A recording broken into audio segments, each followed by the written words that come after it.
La situation d'Ansu Fati est incompréhensible au FC Barcelone. De retour d'un prêt de Brighton cet été, le numéro 10 Blaugrana avait décidé de rester au Barça pour s'y imposer sous Hansi Flick qui comptait sur lui.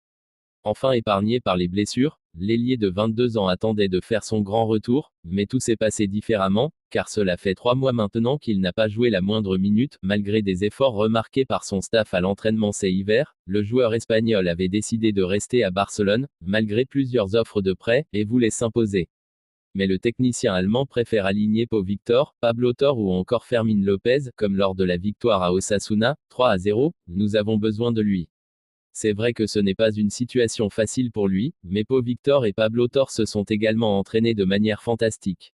C'est ce que j'attends des joueurs, qu'ils se donnent à 100% et qu'ils prouvent qu'ils méritent de jouer, a-t-il lâché ce samedi. D'après les informations de Sport, cette situation agace fortement l'entourage du joueur, extrêmement mécontent d'un faible temps de jeu uniquement dû aux décisions techniques d'Hansi Flick, selon eux.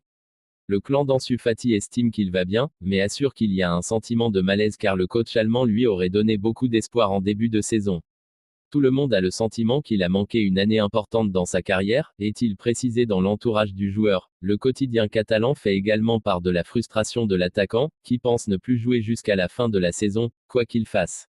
Et cela pourrait ne pas s'arranger, car le Barça a de grandes échéances jusqu'à la fin de la saison et il se pourrait qu'Ansu Fati soit contraint d'attendre l'été pour pouvoir se relancer. Aujourd'hui, le scénario d'un départ définitif est envisagé en fin de saison, bien que le Barça aimerait le convaincre de rester, pour le prêter, étant donné son bon état d'esprit et sa belle entente avec le vestiaire. Une situation difficile pour les deux parties, l'aventure barcelonaise de Dani Olmo n'est pas un long fleuve tranquille. Tout a commencé l'été dernier lorsque les culés souhaitaient recruter le footballeur alors au RB Leipzig. Le club allemand était ouvert à son départ tout en précisant qu'il ne serait pas bradé. Une mauvaise nouvelle pour le Barça, qui devait compter le moindre euro. Mais après plusieurs offres et de longues semaines d'attente, tout est rentré dans l'ordre.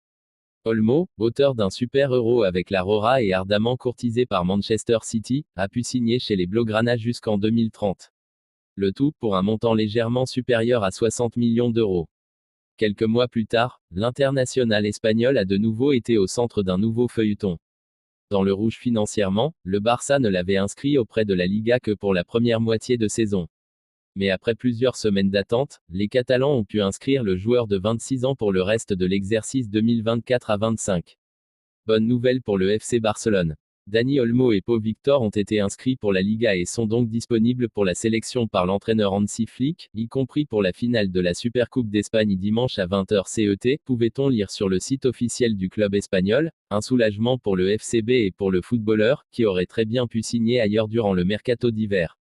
Il peut donc finir ce qu'il a commencé avec les pensionnaires du Camp Nou. Depuis son arrivée, il a ainsi marqué 8 buts et délivré 5 passes décisives en 28 apparitions toutes compétitions confondues, dont 16 dans la peau d'un titulaire. Sa dernière sortie remonte à hier soir. Il était dans le 11 de départ face à Osasuna, en match en retard de la 27e journée de Liga. Une rencontre durant laquelle il a d'ailleurs marqué le but du 2-0 à la 21e minute de jeu sur un penalty, mais il a dû sortir quelques instants après, à la 28e minute, à la suite d'une gêne musculaire au niveau des adducteurs. De quoi agacer Hansi Flick qui a confié après le match, ce n'était pas le meilleur jour pour jouer, et nous l'avons payé avec la blessure d'Olmo. Je pars avec un goût amer dans la bouche. Ce n'était pas le bon moment, mais nous avons gagné, même si nous avons payé un lourd tribut. La blessure d'Olmo n'est pas bonne. Il sera absent 2 ou 3 semaines. Ce n'est pas une bonne situation. Nous avons payé un lourd tribut pour cette victoire.